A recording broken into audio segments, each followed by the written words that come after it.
Hi viewers, welcome to our channel. Tollywood లో సుదీర్ఘకాలంగా హావాను చూపిస్తూ ఈ మధ్య కాలంలో మాత్రం భారీ చిత్రాలతో పాన్ ఇండియా రేంజ్ లో సందడి చేస్తున్నారు రెబల్ స్టార్ ప్రభాస్. ముఖ్యంగా బాహుబలి తర్వాత నుంచి భారీ బడ్జెట్ చిత్రాల్లో నటిస్తూ సత్తా చాటుకున్నారు. ఇక ఈ క్రమంలోనే ఇప్పుడు ఈ బడా హీరో కల్కి సినిమా తీసిన విషయం తెలిసిందే. పాన్ వరల్డ్ రేంజ్ లో రూపొందిన ఈ చిత్రం ఎన్నో అంచనాలతో విడుదలైంది. దీనికి మంచి టాక్ రావడంతో వసూలు కూడా భారీగా వస్తున్నాయి. అయితే వసూలను కూడా రికార్డు సృష్టిస్తుందని చెప్పుకోవాలి. ఈ నేపథ్యంలో కల్కి 6వ రోజు కలెక్షన్స్ పై ఒక లుక్ ఇద్దాం పదండి. మరి మొదటిసారి ఛానల్ చూస్తున్నట్లయితే సబ్స్క్రైబ్ చేసుకుని వీడియోని లైక్ చేయడం మాత్రం మర్చిపోకండి. పాన్ ఇండియా స్టార్ ప్రభాస్ నటించిన క్రేజీ కాన్సెప్ట్ మూవీనే కల్కి. అయితే నాగశ్విన్ తీసిన ఈ మూవీని వైజయంతి మూవీస్ బ్యానర్ పై అశ్విని దత్ నిర్మించారు. ఈ చిత్రానికి సంతోష్ నారాయణ్ మ్యూజిక్ అయితే అందించారు.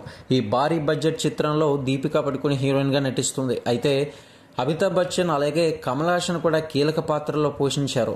మరి కమల్ హాసన్ గెటప్ కానివ్వండి, అమితాబ్ బచ్చన్ గెటప్ కానివ్వండి చూసి ఒక రకమైన టాన్స్ లో అయితే ఆడియన్స్ అంతా కూడా పోతారు. అయితే రెబల్ స్టార్ ప్రభాస్ హీరోగా నాగశ్విన్ తెరకెక్కించిన కల్కి సినిమాకి సంబంధించి వర్కింగ్ డే అయిన 6వ రోజు కూడా భారీ స్పందనే వచ్చిందని చెప్పుకోవాలి. ఫలితంగా ఈ సినిమాకి 2 తెలుగు రాష్ట్రాల్లో చూసుకున్నట్లయితే 10 కోట్ల వరకు కూడా షేర్ అయితే వసూలు చేసింది. ఇక వరల్డ్ వైడ్ గా అన్ని ఏరియాలు కలుపుకొని 20 కోట్లు రాబట్టింది ఈ సినిమా. 6 రోజుల్లోనే 313 కోట్ల వరకు షేర్ అయితే కలెక్ట్ చేసింది.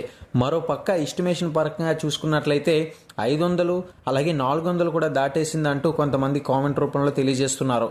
మరి ఈ వీడియో చూస్తున్న మీ యొక్క అభిప్రాయాన్ని కింద కామెంట్ సెక్షన్ లో తెలియజేయండి.